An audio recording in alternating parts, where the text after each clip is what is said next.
online. This is the first job club in October, and we have a great program on Zoom interviewing today. So we will be starting that presentation after a few instructions and information. Today's program will include success stories. Again, we'll have our presenters, our main topic and speaker. We will share active job leads. We'll have partner updates, as well as telling you what happens next time at Job Club. Our mission at Job Club is to provide a positive environment for job seekers to network and learn best practices for the job search. We meet on the second and fourth Tuesday of each month, and you can find the schedule of topics at www.ukalumni.net/jobclub. I would like to introduce you to our Job Club facilitators. Again, I'm Diana Doggett. Caroline Francis is not with us today, but she is the Director of Alumni Career Services. Amanda Shagney is the Assistant Director, and Nicole Waite is the Employment Specialist at UK STEPS. A big shout out to Suzanne Smith, Sunny Saylor, and Ellie Goodman, and Grace Herring for also assisting us with today's production. Job Club is frequently hosted in a hybrid format. That means we're in person at the Fayette County Cooperative Extension Office, as well as having this session provided on Zoom webinar. The chat moderator is online and available for you to post your questions and any concerns that you have. So please take advantage of that. We also are streaming live on Facebook. So it's view only, no chat moderator or job lead newsletter. Today, we are excited that following our presentation, for those that are here in person, we will be providing mock interviews. These are free and they are for in-person attendees only. So let's review our free Job Club resource packet. This packet is online, and we want you to go to the website and take advantage of all these great resources. We have a job search facts and answers. We have Central Kentucky networking opportunities, interview tips, Lexington staffing agencies are listed, resume review checklist. The list goes on and on with these resources. So please check those out today. And that information is in your chat box and also at our website. We do want to remind you to join the Central Kentucky Job Club sharing community network that is on LinkedIn. And that's your opportunity to not only network with one another, to share about yourself, but you will get job leads that we receive in the interim between our times of meeting bi-monthly. Employers and recruiters are always welcome at Job Club. In-person employer guests may have a 1-minute spotlight to share job leads with the group later in the program. So watch your email that will later be delivered today for job leads that have been shared with the Job Club team. Some attendees are conducting a confidential job search. Let's please be respectful of privacy for the job search of others. Check out the job search related articles included in our Job Club reminder email that is sent later today. Recordings and PowerPoint slides are also available on our website at www.ukalumni.net/jobclub. We want to welcome our first timers today, and we always like to recognize you when this is your first time and give you a warm welcome. We want to inform you that you will receive a follow-up survey later today, and this feedback will place you in our notification system for future programs. So scan the QR code below to complete now, and we'll get you into that system and you'll receive that survey. Let's talk about success stories since we last met. So do we have anyone in the audience who might want to share any success story. Typically we have an opportunity to report attendees that have received employment. They got the job. Today, we really do not have one of those to share, which is very unusual. But we also want to remind you that success doesn't always come immediately. And there is a progress design that you can produce as evidence that you are in the search and that you are making progress.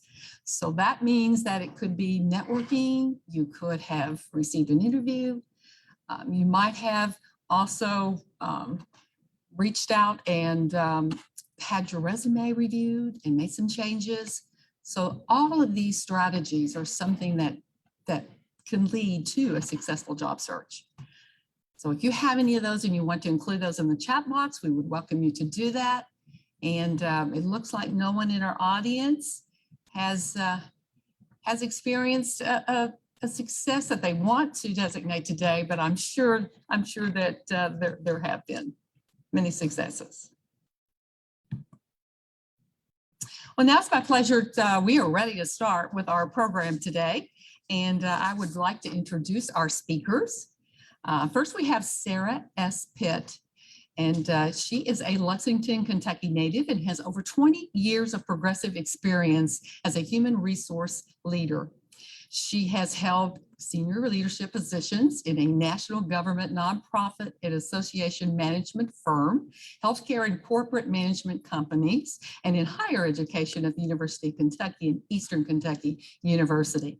Sarah's been passionate about helping others since early on, majoring in social work and psychology, earning her bachelor's and master's degree from the University of Kentucky. She also holds a senior professional in human resources certification, and she has been active in the Bluegrass Society for Human Resource Management and the National Society for Human Resource Management, SHRM, holding board positions. She holds certifications in leadership and holistic coaching and has collaborated on leadership publications. What a resume for our speaker. And joining her today is Alex Howard, and she's a native of Rising Sun, Indiana. After graduating from the University of Evansville, she spent a year assistant coaching for the swim and dive team. This is where Alex found her passion for working with people to acquire and develop talent. Alex moved to the Lexington area in 2016 and joined the association's international team as the HR operations manager in June of 2021. Welcome, program leaders today and presenters. We appreciate your volunteering to present today.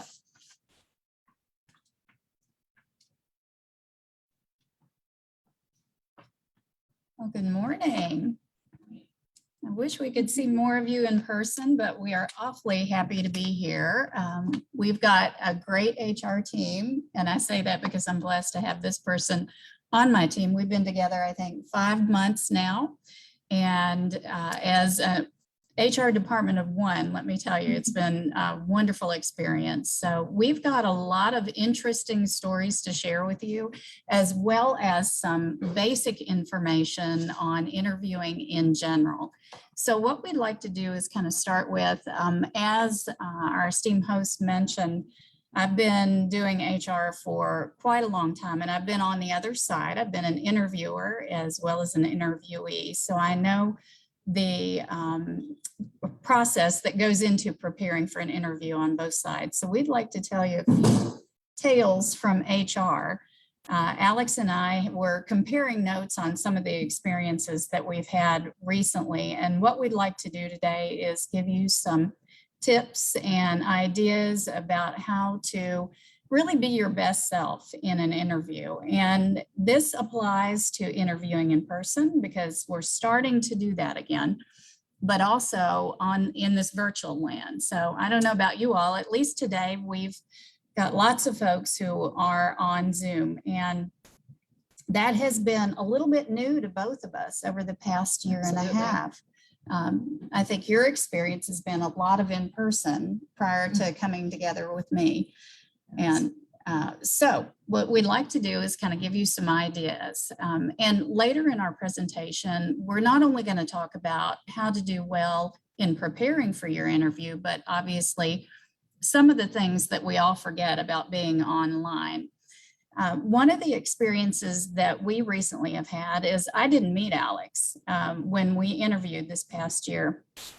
And of course, I had to do that on Zoom, and we had panel interviews. And I do have to say she was one of the most prepared interviewers and engaging. So what we look for from an HR perspective is the real you know, that engagement, that ability to have a conversation. And a lot of what we do in HR is we are screening for the supervisor, the hiring official, the director, the manager. And so what we're looking for is what you can do for us and how you're going to fit in the culture, and, you know, how you will not only perform in the position, but how you become one of the team. And so in our experience, we had a panel. So of course we engaged over the phone. You may be getting a lot of interviews where you're just on the phone, and how you can relax and be yourself is a little bit different about how you do it on the screen. So our experience with Alex is we put her in front of two panels. One of the most interesting stories I remember, she had engaged each person in the room by name, and that's a tip or trick we'll talk about. Is, you know, certainly when you're on a panel interview, the folks' names are at the bottom, but she had mentioned not only, I think, where a story about going to school, but that she had played the flutophone. I think that was. Yeah. So in a previous life, early on in my career, I was a recruiter, and the best way to get hiring managers to give me the paperwork, which was part of my job to collect, was to play the recorder in their office until I got all that paperwork. So if you guys want to adopt that, it's a great way to get what you need. But I shared that in the interview, which is a bit embarrassing, but does give a bit of that personality and helps Sarah and I kind of connect. And she understood a little bit more about who I am as a person, which was my goal there. I think so. Well, we've been interviewing a lot of folks, and thank you, that sharing something personal, but not going too far in that conversation, I think is one of the things that we're going to teach you today as well. Many of the kind of behind the curtain things that we do, and I'll let you mention a recent interview that we had, is, you know, we have a list of questions and things that we're ready to talk about, but what we're trying to find is, number one, why you're interested in us, in the position. What do you have to bring to that role? What are you best at? And how are you going to have that personal touch with our staff? So many of the things that we're looking for is that engagement. And I know you hear a lot these days about how to be your authentic self. And we're going to go over things like that preparation, getting ready for the interview. But we had a gentleman recently, and Alex, you may tell him a little bit. We're going to tell you a few things about what not to do. And this gentleman actually happened to be an international interview. And we had the time zone, so always get your time zone right. That's something else to remember. Many times on Zoom, it will transfer it for you, but just make sure to do that. But this gentleman was an international interview, and we were asking questions to pull out, you know, who are you? What can you do for us? And I think tell a little bit about that circumstance. So one of the skill sets that we really needed in that role was somebody who was engaging and collaborative. This person would be working with volunteers all across the continent that they were located in. And when we talked to this candidate, we kept trying to pull information out about his current role and how it would relate. And really what HR's role is in that phone interview is to understand the high level of your position and how it relates to that other position, and then the cultural things and the, you know, location and geography and start date and compensation. We are the gatekeeper to that hiring manager. So what we were really looking for in that role was trying to understand if the collaborative piece, if the ability to build relationships was there, because that was going to be a critical part of the position. On paper, you know, the resume looked terrific. But the gentleman did struggle to really build any rapport with Sarah and I. And Sarah's very easy to build rapport with, but he really did struggle to build some rapport with us in a way that we were comfortable that he would be able to do that in the field. And so when we ask questions, or when you go into that phone interview or that conversation with the HR partner, and they're asking you questions about painting a picture about what you do, or describe to me a day in the life of Alex or Sarah, or whoever, it's really important to give enough information that they can understand what you do and start to build that connection. Help them do that by rehearsing, working with your friends, really rehearsing that with, like I said, family members or friends, because it's so important that the HR comes out of that conversation understanding more about you and having some kind of connection with you as a candidate. We had a circumstance recently, and it actually was it wasn't a job interview, but it was actually an interview. And I'm sure we all have our stories, and we've seen on the commercials of the Zoom problems that can be, depending on how you're dressed, or what came running across your screen, or your family member in the back. But we had a circumstance with someone we were having that Zoom conversation with, and I think the background, that's something else we'll remind you, is that background on your video. And this particular person, what was it in the background? That there were some beer cans in the background, several beer cans in the background. And they had the filter on, how you can do your blur your filter. You could see around that filter. So, note to self, and I don't know about you all, but finding, and we digress into the details, but finding those filters, sometimes they look like perhaps a halo around your head, or it can distinguish. So we'll give you some recommendations about how to fight that. But so that was note to self, not a good engagement. And then probably one of the other things, we did have somebody who was at work when they were doing their interview. So they were in their current position.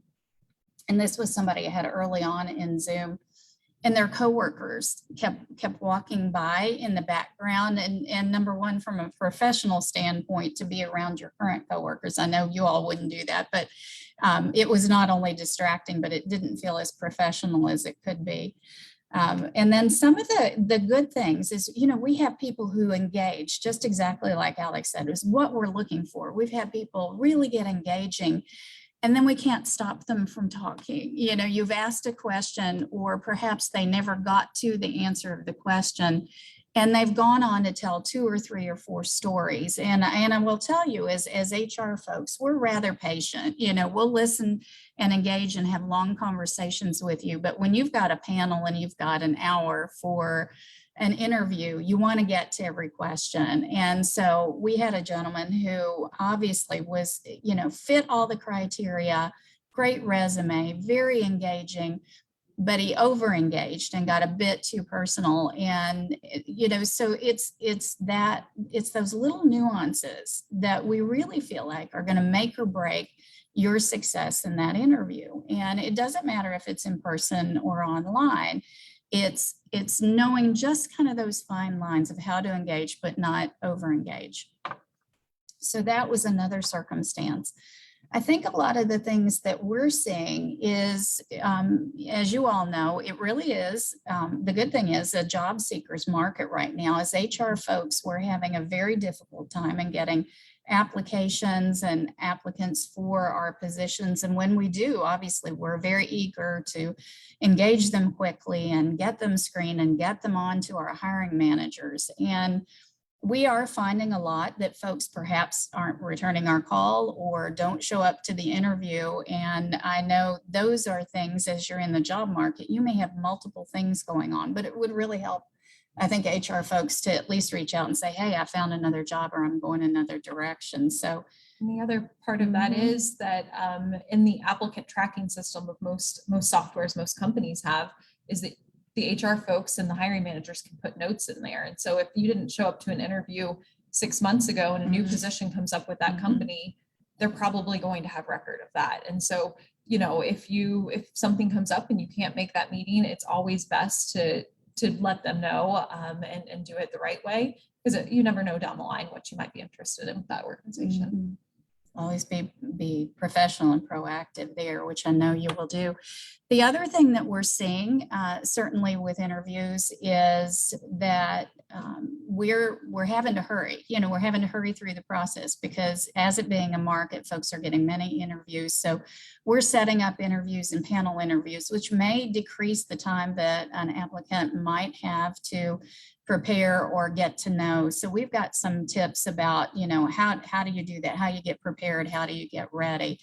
And what we found is folks that we're interviewing are maybe less. I had, unfortunately, a circumstance recently where you could tell even in the interviews, the person wasn't engaging, did not seem interested in the job. And I know that some folks, if you're really out there interviewing, you're not quite sure if it's the position for you, you're trying it on for size.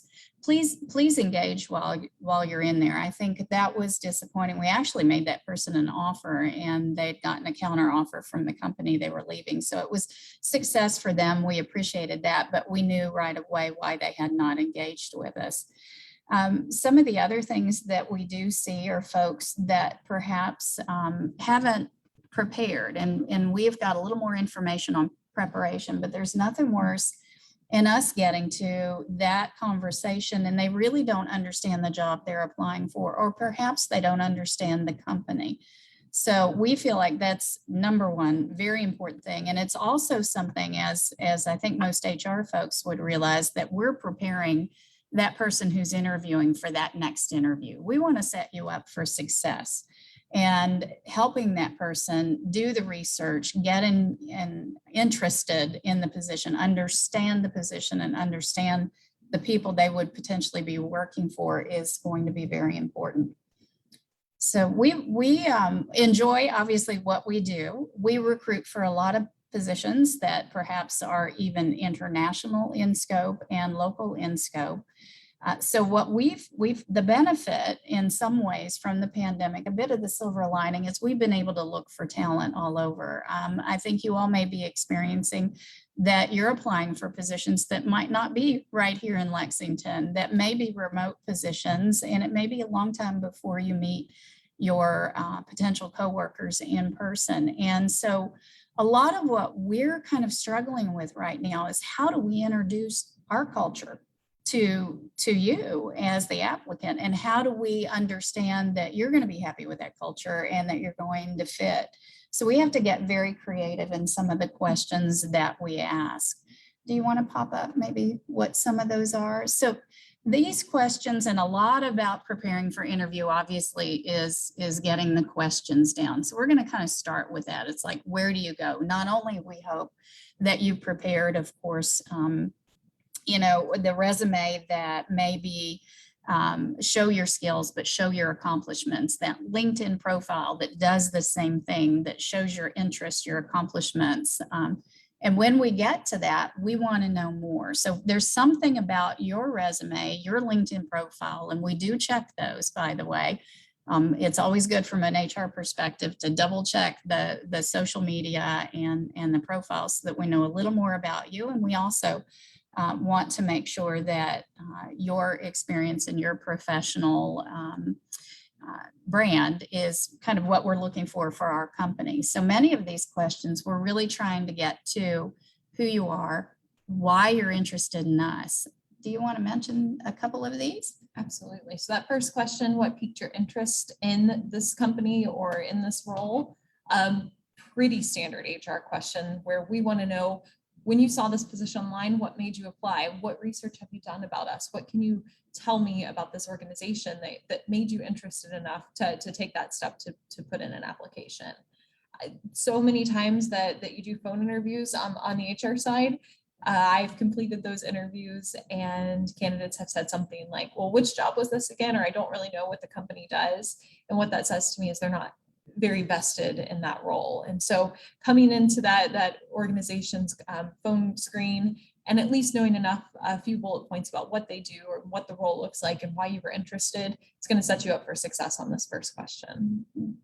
What we're trying to find out is, even if you're applying for multiple positions and you're looking for a change, and let's face it, I think you all would agree over this past year, so many people have been making decisions on making changes in their career path.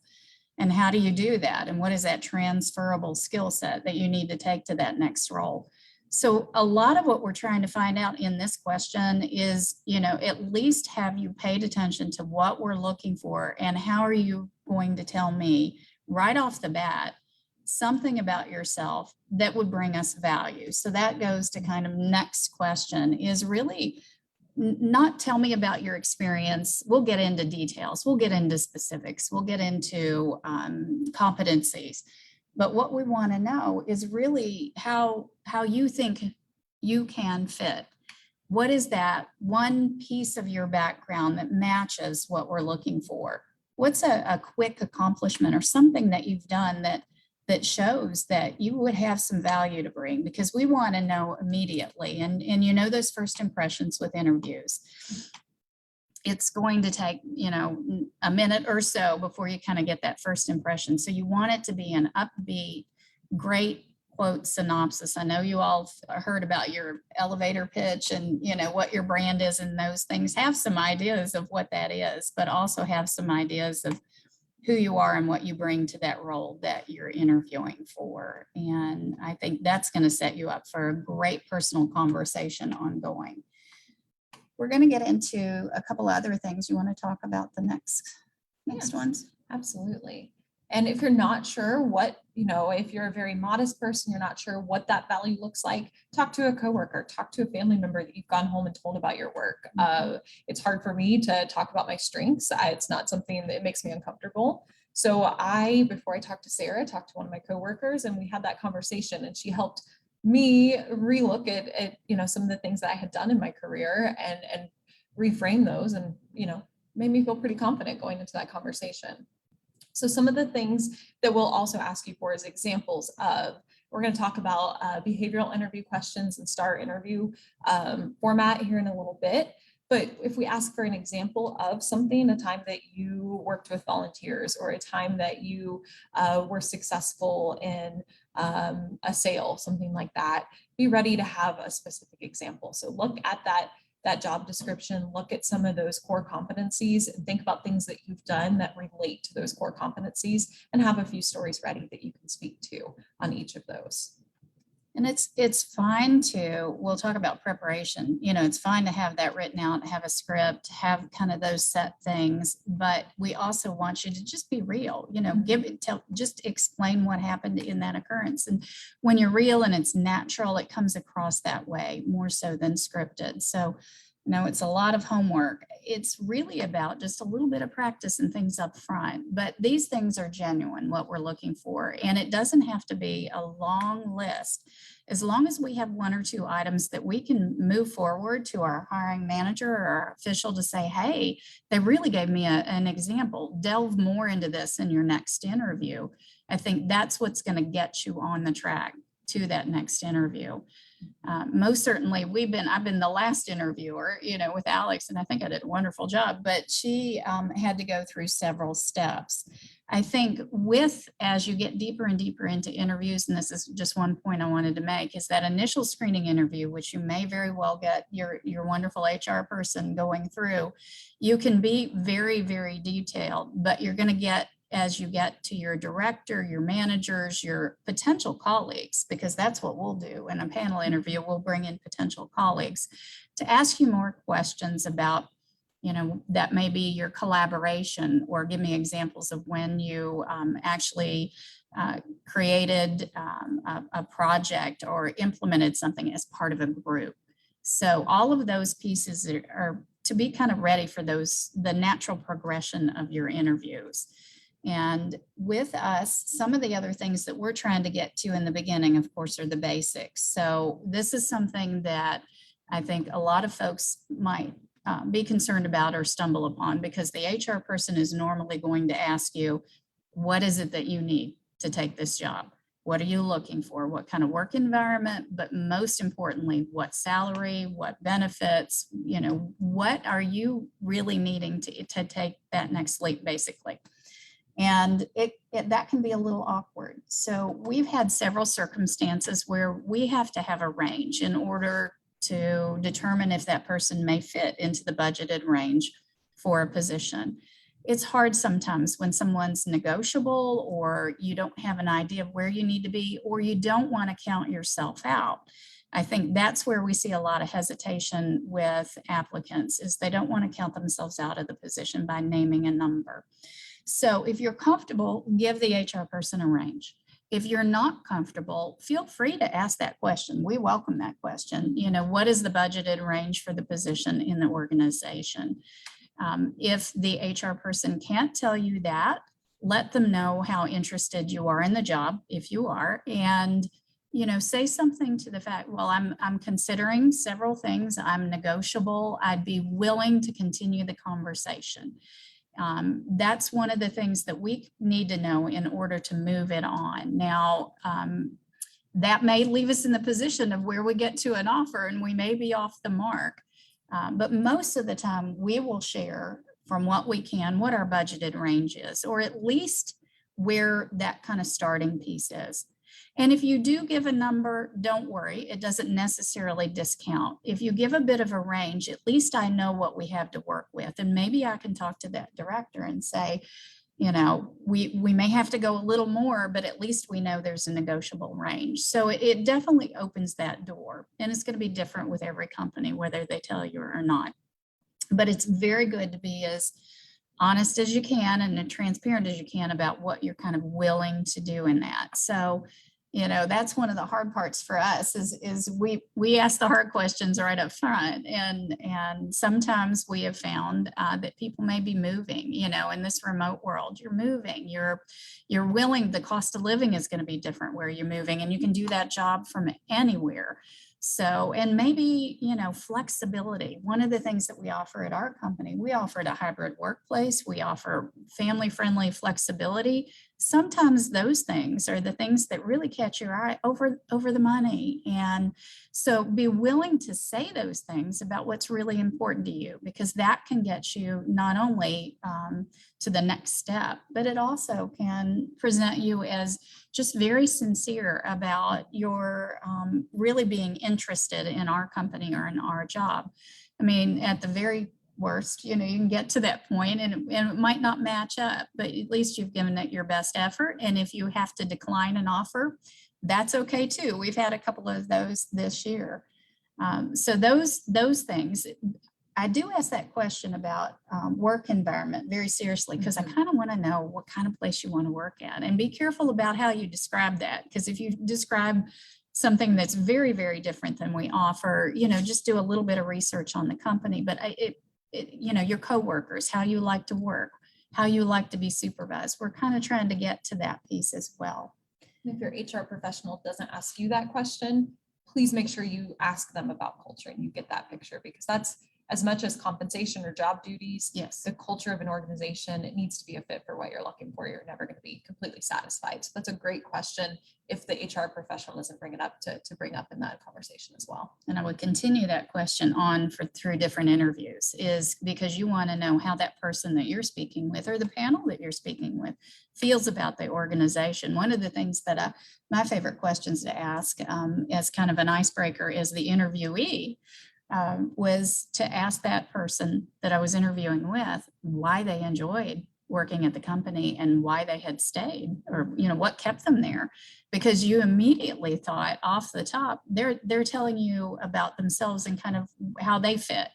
And I always find that extremely helpful, is to kind of get that two-way conversation going. And we've actually had that. It's kind of fun when they ask the HR folks that question, and we're able to tell them, but don't hesitate there. And then I think probably the last two are things that, you know, you're prepared to ask. And we'll talk a little more about preparation, but I think the key is, you know, what else do you want the HR person to know to get you to that next interview? So have 2 or 3 things that you feel are important that you maybe didn't get out in the first question. So maybe 2 accomplishments that perhaps really, if I was interviewing you for project management, maybe 2, an example of a project that you'd seen all the way through, or something else that just kind of shows the real you. And then obviously back to our questions. So let's talk a little more about questions, because I think that's a burning issue. You're going to have all kinds of interviewers. So there's going to be people who've done it over time, people who've never interviewed, people who aren't good at interviewing, and people who are excellent at interviewing.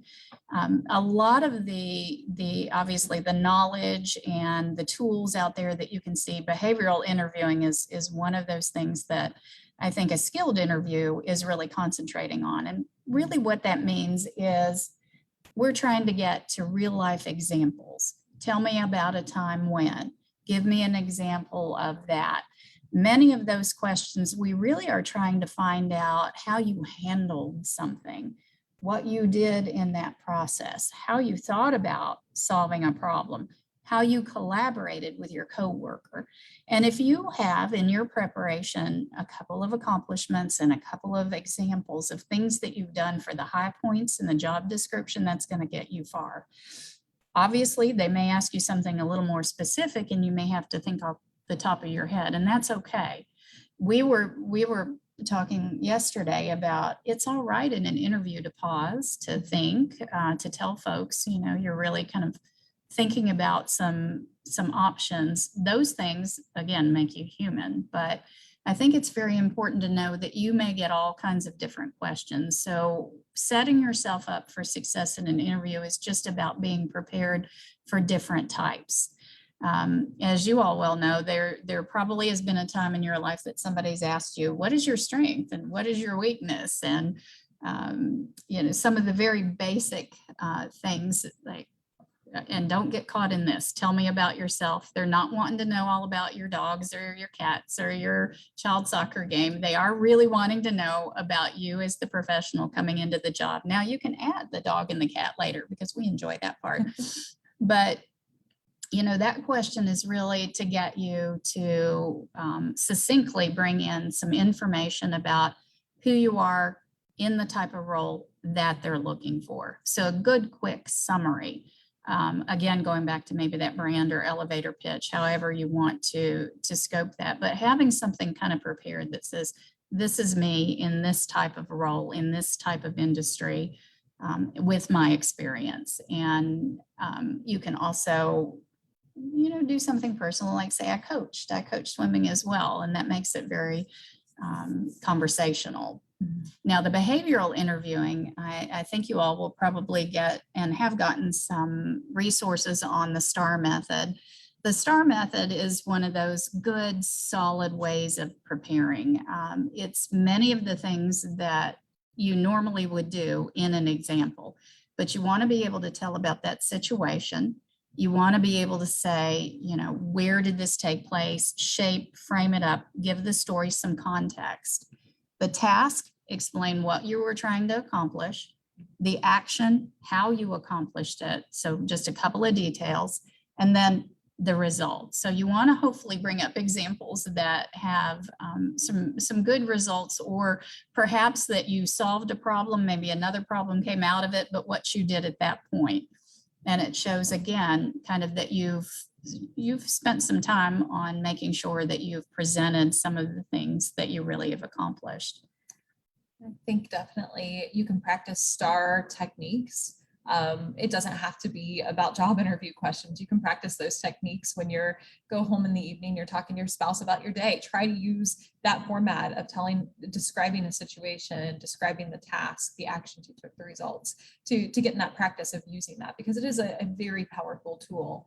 So many times in a phone conversation or an interview, if I ask for a specific example and you receive, well, this happens all the time, I do it all the time.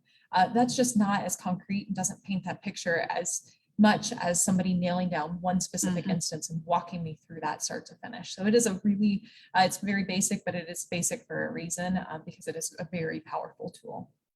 And it comes across that, you know, you're pretty confident in yourself and the things that you've accomplished, and don't hesitate. You know, I know interviewing is like bragging, you know, it's how do you do that? And if you're a person like myself, I love to hear other people's story, but talking about myself is difficult. So, you know, it's about presenting yourself in the light of somebody who's going to be your potential coworker. And if you think about it that way, it's not as daunting.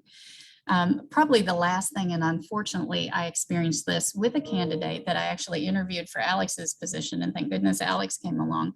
And I've seen this over time. It's very easy to get comfortable with your interviewer, but as you're going through examples, please, and I know this audience probably has not had this circumstance, but candidates that disparage or maybe talk negatively about their current role or how unhappy they are or something that's happened to them or how their coworker has mistreated them.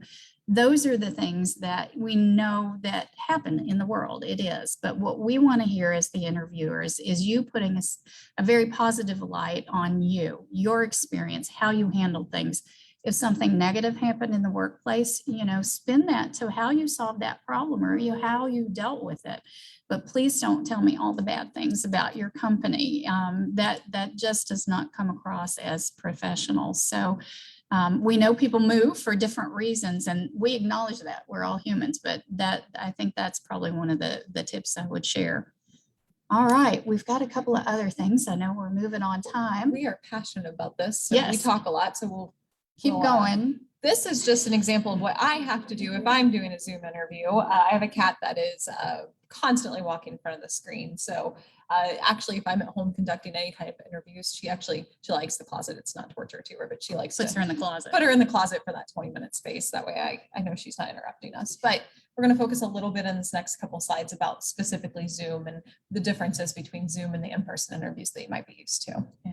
And it may be Zoom or Teams or whatever virtual platform you're on. And I think with meetings that, we've all gotten used to our coworkers, the cat, the dog, the Amazon man knocking at the door and the dog barking and those sorts of things. But preparing for, and this may all be things that you're very familiar with, but preparing for that virtual conversation, it's very important to remember these tips. I think the focus needs to be on you in an interview, and we don't want distractions, and we don't want you to get thrown off kilter because things are happening in the background. So you want to go through some of the basics? Yes, well, absolutely test your Zoom beforehand or your Skype or Teams, whatever it is. Test that software beforehand. Make sure there's not going to be an update that's trying to install at 10 a.m. during the Zoom call. Make sure you've got that software ready to go. Good lighting is important. You want to make sure that the team, whoever you're speaking with, can see your face clearly. They can see your expressions. They can see your hand movements, and they're not distracted by a bright window behind you or something that's going to make your face seem darker in the forefront, because it's all about highlighting you. So make sure that lighting looks great. You can test it out ahead of time, pop on there 5 minutes early, anything you can do to test that out. Consider your background. We talked about this a little bit with the gentleman who had the kind of blurry filter, but you could see your beer cans popping out all over the table behind him. Consider those things. Clean, neutral background is great. The team that you're meeting with is not going to be judging you unless you are going for an interior design role about your background, but the less distraction you have, the more that team can focus on you and your skills and hear those things that you're talking about. And then also test your Wi-Fi. Make sure that that's up and running. One other thing that's not on here that I would mention too is think about the outfit that you're wearing. I'm actually wearing them today, a ton of black and white stripes, but sometimes over Zoom, those can look a little bit blurry. They might look blurry to those of you on the phone call today. So sometimes that type of outfit could be a little bit hard to see over a camera. Plunging necklines or scoop necks, if you're going to be leaning forward and engaging, things like that can be difficult. And dressing all the way down. I know so many of us are used to having gym shorts on the bottom and professional tops when we're on Zoom. But for the interview, dress to impress all the way down. That way you feel like you're in that interview space and not sitting at your kitchen table or whatever it might be. It helps you be more confident and assured of yourself if you've dressed professionally for that. And how you come across obviously is a key. All right.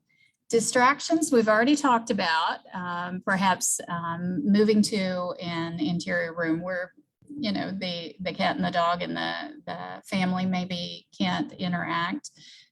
We have had circumstances where folks, as I mentioned, might have had people in the background, and that's also difficult and distracting for the interviewer. So just be sure of that. One of the things that I forget to do on your computer, we have our phone, and the phone will ring and the notification will pop up. And so I'm seeing shaking heads. And that's a bit distracting because you go on mute, and I can't tell you how many times I'm trying to find the button. So my coworkers laugh at some of the things, but one of the main things to do is anything that's distracting, even if you've got your cell phone there, kind of put that away, turn that off. I know these are basics, but it's all the little things that you forget to do when you're preparing and you're eager. Again, could be a distraction. Emails, other applications that might open or pop up or distract, maybe turn those off or log out of those. I think that's something that we forget to do on every meeting. I also have had the circumstance where the charge, you think your computer's charged, have it plugged in and charged while you're on the interview. Because when I've worked at home, I'm working at a kitchen counter, and if I've plugged in and back at the desk, it's just the little things that are important. You don't want to lose the interview. Get confirmed time. Again, as I mentioned, with our time zones, you may be interviewing with somebody who's in a totally different time zone than you. Just make sure that you're aware of that you're a little bit early to the meeting, that you've confirmed things up front, or that the link for the video, I've had that happen where you get the email, but perhaps the link to the Zoom isn't in there. Make sure you look at it, test it prior to.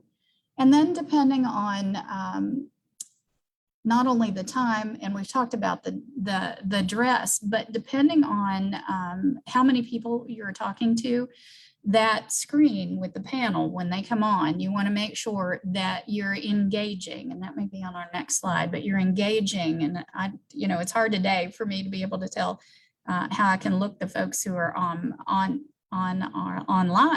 that I'm looking you in the eye. So looking at the camera really shows that you're engaged. Now, I don't know about you, but you may have 6 people on the screen, and it's like the Brady Bunch. And so you're looking at whoever's talking. But when you engage, you just forget on Zoom because you're watching that person. You may get distracted. I tend to talk a lot with my hands and look around when you're on Zoom. That's very distracting if you're looking around during your conversation. So I mean, that's another good point. Now, using a hand gesture or two is very natural. So don't limit yourself, but also don't be too distracting, because you are what you're presenting right there on the screen. And as somebody who just went through some interviews in June, one thing that I think that you have an advantage on when it comes to Zoom over in person is panel interviews. I met with, I think, 6 people one day. I had all 6 names right there. I wasn't trying to remember. I wasn't panicking saying, oh, that's John, that's John.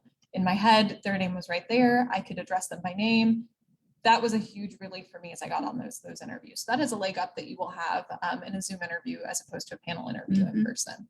It's a nice thing to not have to worry about that day. I don't know if you've had a group interview, and if you are in a group interview in person, it's really good to make eye contact with everybody in the room. But if everybody in the room is spread out as we're doing these days, that's really hard to engage each person. At least on Zoom, you're looking right there. So again, a leg up.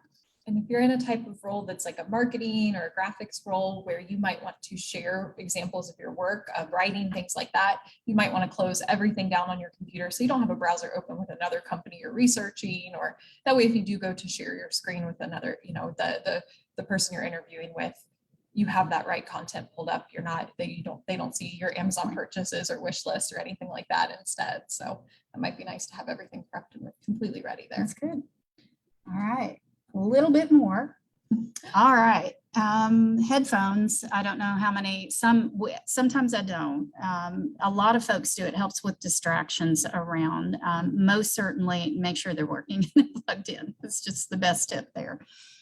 Pay attention to your body language, just like you do in person. So eye contact, you want to be calm, you want to be professional, you want to limit kind of those distractive things that I mentioned to you. This is all, rather new and awkward. We know that. And if you're engaged and you look like you're enjoying it and having a conversation, I think that's the other thing, smiling, engaging, speaking that person's name. it really helps when that person that you're talking to notices who you are, or maybe something that you mentioned. A lot of the icebreakers in the beginning of a panel interview might be about, oh, hey, I went to EKU or UK, or hey, I did too. You want to kind of remember that or make a note of it so that you can engage with that person. If you're interviewing with one person, obviously you can get in deeper into that conversation about some personal things perhaps at the end, and just stay focused.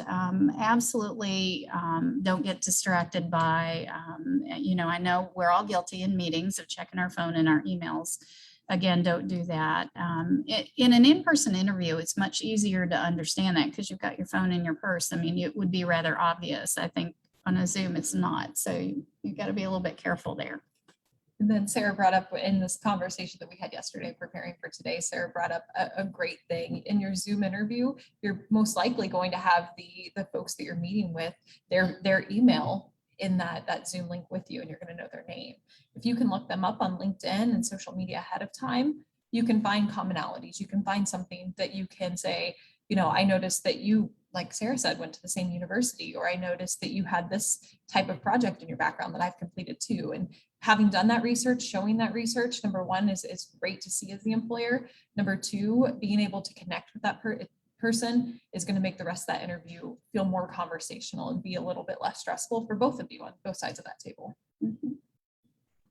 And that segues very nicely. So some of the things that we really want you to remember in your journey, in this journey, because it is a journey, is that preparation, that practice, being positive about this, and your presence. So those are, I think, kind of four of the main things that we really highly recommend that you concentrate some time on when you're getting ready for these interviews.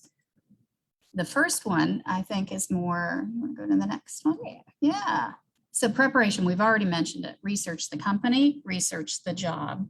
It doesn't have to be too daunting. Check LinkedIn, check their website. I can't tell you how many times we have associations. So we have 11 different companies that we serve underneath our umbrella. Some are international, some are small, but they all do different things. I'm sure you all belong to an association of some sort, or maybe had a membership before. And so each of those entities are different. So we're screening for different entities. The reason I tell you that is they all have different websites, and the jobs are aligned with that particular area. So it's a little bit harder. We want somebody to look at the AI website. We want somebody then to look at the association's website in order to glean a little bit further about what the organization and the area in which they're working, they know a little bit more about and can speak to in that interview. I think too, that research is about, thank you for saying, the people. Know who you're going to meet with. And these days with LinkedIn and social media, that's easy to do. So know a little bit something about them that you can align with.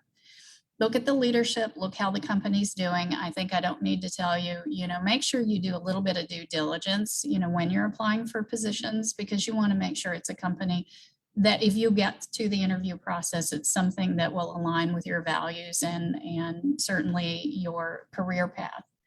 And then, expand your research, check out, network people who may be connected to that company or those people, and ask them a little bit.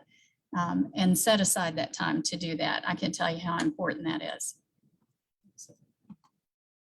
So in practice, make sure that you are writing down and rehearsing some things. You want to go into that interview and you don't want it to sound scripted. You don't want it to sound overly rehearsed, but you do want to have those answers at top of mind where you can pull from them. As Sarah mentioned earlier, it's okay when asked a question to stop, think, and then go into that answer. That is perfectly acceptable. We're all humans. We all need that second to collect our information. But what you want in this practice area is for that information to be at the top of brain and ready to be pulled out and have that conversation. So think through different things. Look at the job posting and the things that they're looking for, and have answers ready that equate to the things that they're asking for.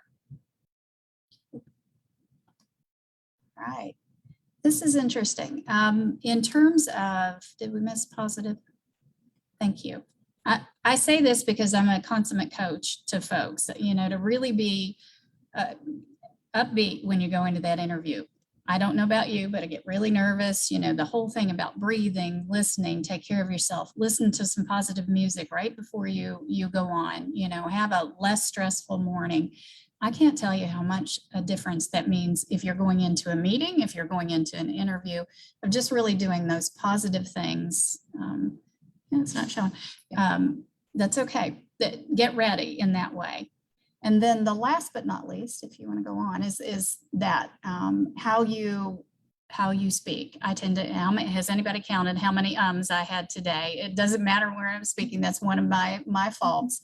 But you want to practice making sure that you're watching the ums, you're pausing, you're giving the person time to answer, that you're not talking too fast, that you're really listening to the questions, and that again, that your answers are good and engaging but succinct, because we don't like to lose in that story. So be brief in your stories, but be thorough.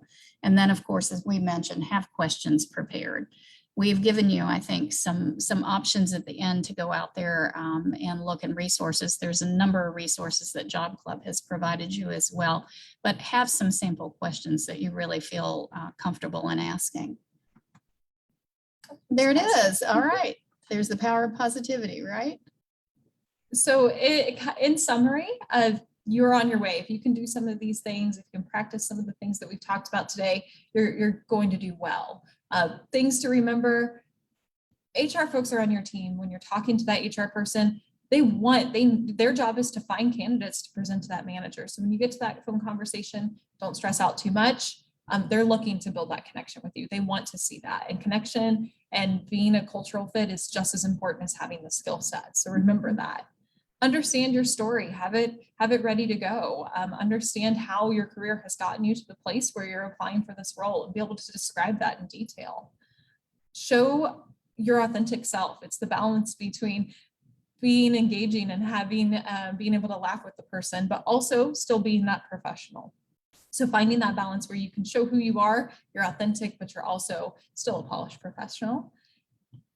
And then people remember how you made them feel. It doesn't matter if you're talking about interviews or anything else in life. People remember how you made them feel. And so if you're able to build that connection in that interview, if you're able to really engage with that person sitting across the table, across the Zoom, they're going to remember that. Mm-hmm. They're going to remember a lot of that. I think if we get together and say, how did it go? You know, that candidate, can we move them forward? It's how they made us really feel that, yes, they're gonna fit. And yes, I had a great conversation with them, and it's how you walk away with that. So breathe, take some of these ideas. I know you all will go far, and we are available obviously for questions now, and we would love to be a resource for folks in the future. If you ever needed to reach out and get a quick idea, or have us look at your resume, or just be a contact, we'd love to do that, because obviously in our profession, we love to help folks. And this is kind of our passion, is we kind of call it that matchmaking, for jobs and for folks. Go. Got some feedback from Mike in the chat. He just wants to let you guys know it was an outstanding presentation. Thank you. They're excellent tips and suggestions, and really helps them realize that HR folks are people too, and want everyone to be successful as well. Thank you. It's hard sometimes in our role. Sometimes we're seen as the bad guy, but thank you for that. And thank you for the opportunity today. Really appreciate it.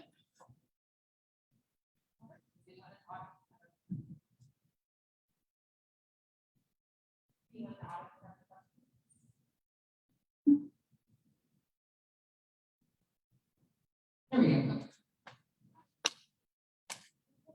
Another question, someone like me who is trying to change.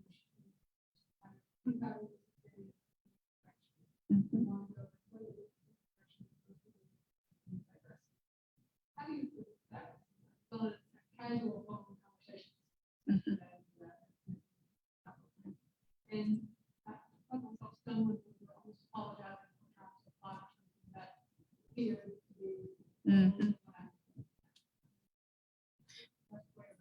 Yeah. Express to someone that, yes, I understand that A is not affecting you. Mhm. I will tell you right now, and certainly jump in, you're not alone. Many of the candidates that we're getting and we're seeing, and many of the people, and you all know as well as I do, I mean, we've had some people leave our company that decided last year that with what they were doing in their lives, they wanted to change. We had someone go to law school. We had someone take up and start a coaching business. We had someone do a podcast. I mean, they took a veer in their career. And I think these days, most employers are understanding that we all did some reflection this past year. I know we did personally.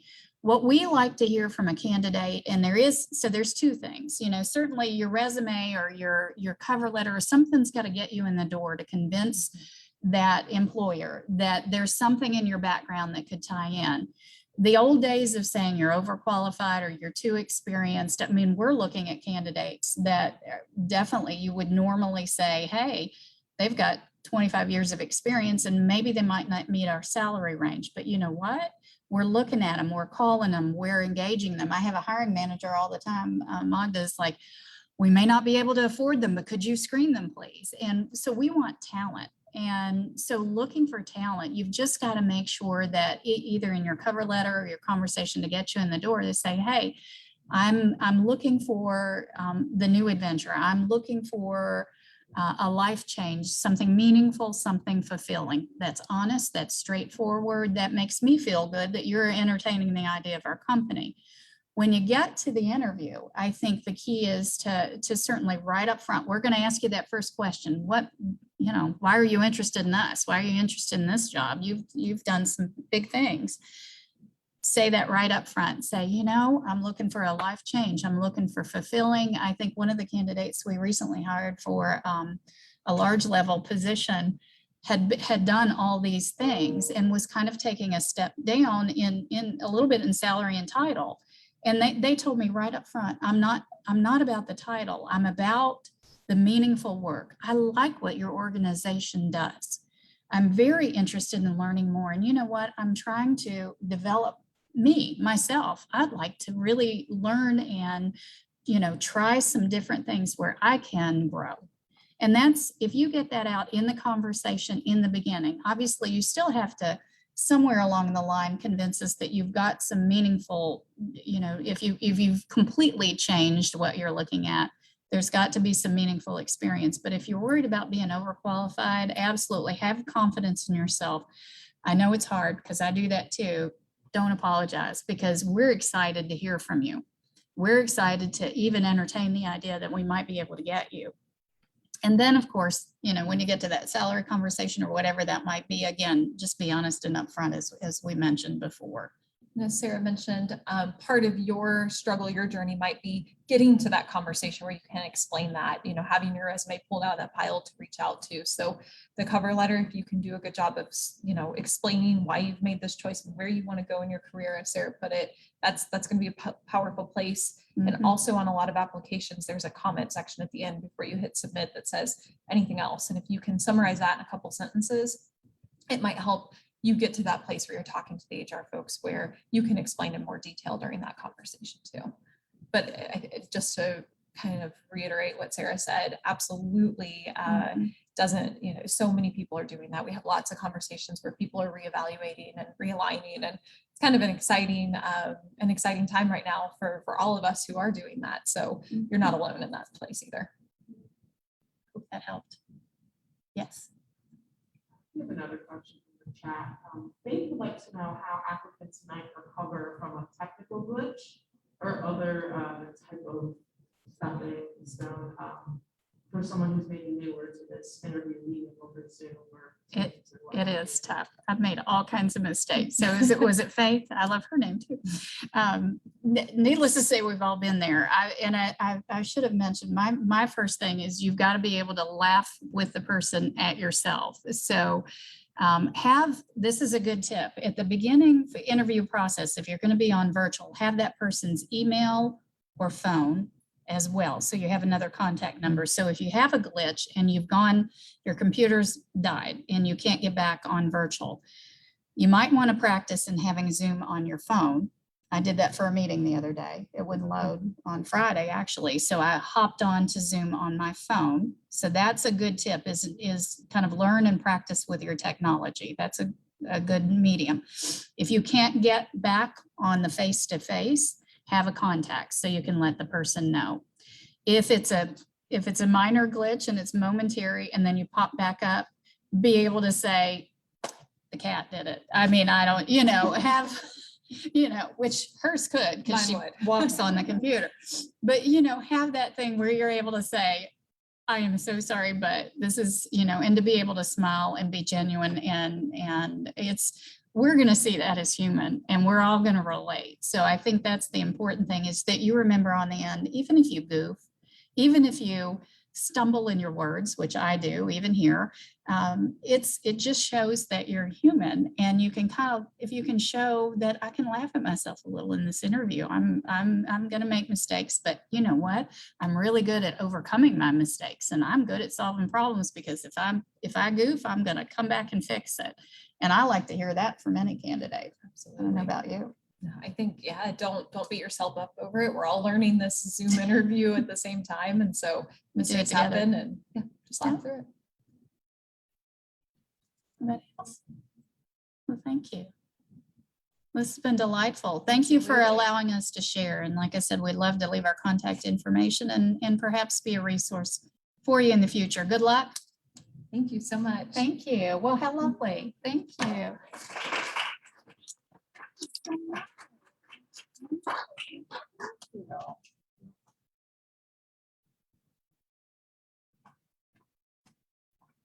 All right, thank you to our wonderful speakers. We so appreciate your words of wisdom from the source. For our online audience, be sure to give them some love in the chat box too. As we're wrapping up the program today, we'll go into our hiring needs. I don't think we have any employers in the audience here that need a spotlight, but feel free to share chat leads in the chat box and we'll get them online. Do you all want to share some? Feel free to turn on that microphone right there, share some. And this is the gals from Asphalt or from Association. Yeah, perfect. Well, just so you know, at Associations International, we're constantly hiring and we're hiring all over. We've got probably 11, 12 positions open right now, varying levels. So go to our Associations International website. They range everything from an executive assistant and a senior accountant that's here local to a regional manager, a director of diversity that can be remote, and obviously we would hire from across the United States. So obviously we love referrals. If you know folks, if you're interested, get a hold of Alex or myself or go on to our website, Associations International. Thank you so much for sharing those. Much appreciated. We'll make sure those are in the job lead newsletter this afternoon too. For those that have job leads to submit, be sure to email them to us at ukalumnicareer@uky.edu. Newsletter usually goes out after lunch and it goes to the email that you are registered for online. All right, quick news from our job club facilitators group. Diana Doggett with Extension passed me her updates.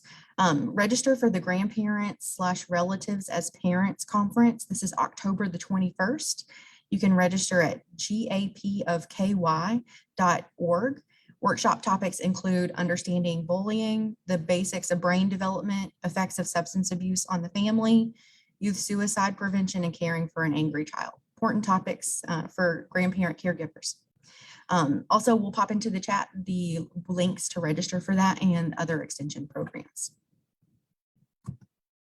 Updates from UK Steps. Nicole sent in a slew of jobs. UK has a ton of job openings right now. So if you're looking to join the university, it's a great time. They're reporting low candidate counts, so do apply to several on there and watch the newsletter this afternoon for quite a few that Nicole sent, specifically with Steps temporary employment, a great way to get onto UK full-time. And then quick updates from Alumni Career Services. Later this month, we're going to host Career Management Week, and we'll have a variety of professional development related topics, including books that impacts careers, a panel. We're going to do a Clifton Strengths assessment workshop. So if you've never taken Clifton Strengths or Strengths Finder, it's a great opportunity to take it at a discounted rate. We pass my coach's discount along to attendees. It's a virtual workshop and it's only $10. So it's $20 online, but only $10 if you do this one. Grace and I will be doing networking for introverts that Tuesday afternoon. And Caroline has a couple of great presentations on that Thursday, calming the internal butterflies, 7 tips to present yourself more confidently and more professionally. That slide deck looks really good. And building your personal board of directors. So great opportunities for professional development. And we'll make sure those are also into the chat so you can get registered. Next time at Job Club, we'll meet on October the 26th. Our topic will be resumes. I know many of us are looking to update our resume right now. It's always a good idea to have your resume updated and ready to go. Our speaker, Jennifer Duncan, is the Alumni Career Services Program Coordinator at the University of Colorado Boulder. So she'll be zooming in for it. Caroline and I are doing a couple of sessions for them. They're doing a couple for us. So it's nice to have that variety in our speakers. And we'll pop the registration into the chat for our online audience. In-person audience, you just register upon arrival like you did today. On behalf of the UK Alumni Association, the Fayette County Cooperative Extension, and UK HR SEPS Temporary Employment, thanks for logging in and joining for Job Club today.